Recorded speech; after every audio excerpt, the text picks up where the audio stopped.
You open by talking about the American dream. Part of the American dream is class mobility. You're born poor, you work hard, you get rich. It's all collapsed. All those jobs gone. This is a Rust Belt case. So in the Rust Belt, of course, the manufacturing disappeared and that undermined the social fabric and the opportunity for kids. But you can find the same thing all over the country, even places that don't have Rust Belt stories. You can't have the American dream if there's not a good, solid economic base for the middle class.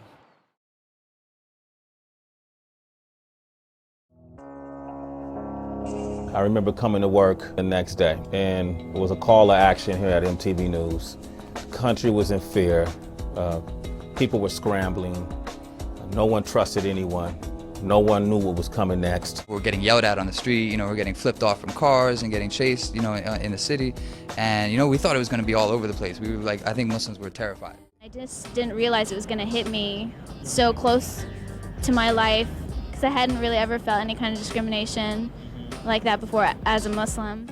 As soon as it happened and as soon as the news started zeroing in on this idea that these were Muslims and they did it because of Islam and all this, you know, it really identified, you know, this otherness. Hearing on our local radio station, it's the Palestinians. And that was the scariest part, was that my ethnicity was being said out loud on the radio, that's who it was. Pre 9/11, I was just a kid. And then after 9/11, I was like a kid on the defensive. It definitely divided us as a people.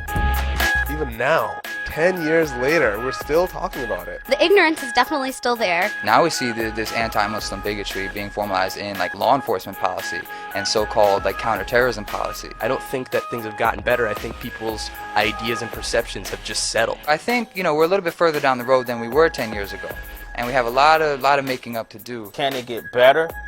Absolutely. I certainly hope so. But I definitely feel like we have a long way to go.